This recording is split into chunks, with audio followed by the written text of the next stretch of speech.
Join Kanjipuram SCSVMV NAC A Grade University. 100% scholarship, excellent placements, global excellence with Indian values. Admissions are open now. ஆசிரியர்கள் அனைவருக்கும் வணக்கம். எதிர்வரும் ஜூலை 4 மற்றும் 5 தேதிகளில் ஆசிரியர்களுக்கான சிறப்பு தகுதி தேர்வு நடக்கிறது. இந்த சிறப்பு தகுதி தேர்வில் அரசு பள்ளிகள், உதவிபெறும் பள்ளிகள், தனியார் பள்ளிகள் மற்றும் தற்காலிக ஆசிரியர்கள் அனைவருமே இந்த தேர்வினை எழுதலாம். சற்றேறக்குறைய இன்னும் 3.5 லட்சம் ஆசிரியர்கள் இந்த தகுதி தேர்வை பாஸ் பண்ணணும்.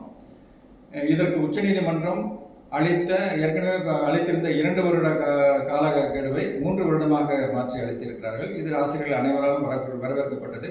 அதை நாங்களும் மகிழ்ச்சியாக பார்க்கிறோம். ஆனால் எல்லா ஆசிரியர்களும் இந்த 3 வருடத்துக்காக காத்திருக்காங்க.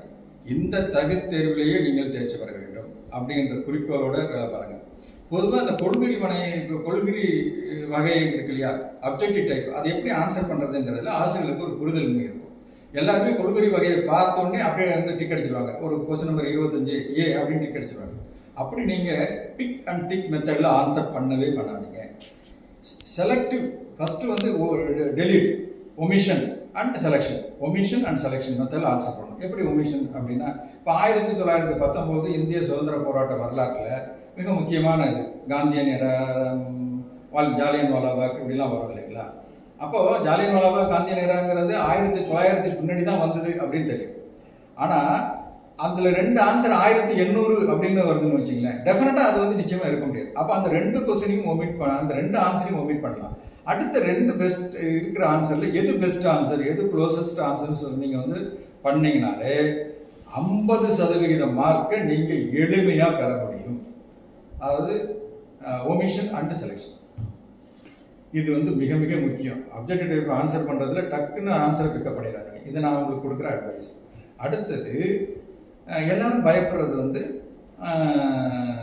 சைக்காலஜி சப்ஜெக்ட் தான். எல்லா ஆசிரியர்களுக்குள்ளும் ஒரு மாணவன் நுழைந்திருக்கிறான், எல்லா மாணவர்களுக்குள்ளும் ஒரு ஆசிரியர் இருக்கிறார். அந்த அடிப்படையில் பார்த்தீங்கன்னா ஆசிரியர்களும் ஒரு மாணவர்களே.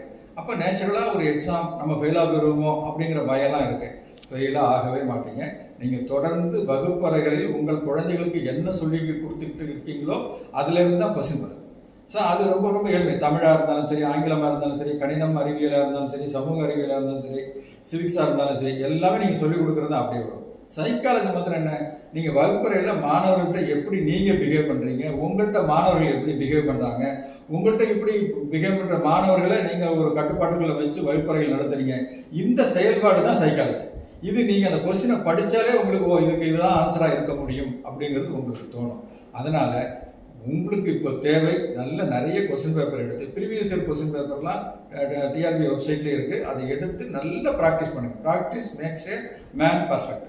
அப்போ நீங்கள் ஒவ்வொரு கொஸ்டினாக வெளியில் நிறைய ஆசிரியர் சங்கங்கள் கொஸ்டின் போட்டிருக்காங்க, பல நிறுவனங்கள் கொஸ்டின் போட்டிருக்காங்க. அதெல்லாம் அந்த கொஸ்டின் பேப்பர்லாம் எடுத்து டைம் செட் பண்ணிவிட்டு 3 மணி நேரம் டைம் செட் பண்ணிவிட்டு அந்த 3 மணி நேரத்தில் உங்களால் ஆன்சர் பண்ண முடியுதாங்கிறத பாருங்கள். இந்த மாதிரி ப்ராக்டிஸ் பண்ணால் இந்த தகுதி தேர்விலேயே ஆசிரியர்கள் அனைவரும் வெற்றி பெறுவது மிக நிச்சயம். நீங்கள் இன்னும் 3 வருஷம் கொடுத்துட்டாங்க சுப்ரீம் கோர்ட்டு, நம்ம மெதுவாக எழுதிக்கலாம்னா வெயிட் பண்ணிட்டு இருக்காதிங்க. இந்த ஆசிரியர் தகுதி தேர்வு இல்லை என்றால் அடுத்த ஆசிரியர் தகுதி தேர்வுகள் அனைத்து ஆசிரியர்கள், சற்றேறக்குரிய 3 லட்சம் ஆசிரியர்களும் இந்த தகுதி தேர்வில் தேர்ச்சி பெற வேண்டும் என்று நான் மனதார வாழ்த்துகிறேன். நீங்களும் முயற்சி செய்யுங்கள். முயற்சி திருவினையாக்கும். நன்றி, வணக்கம்.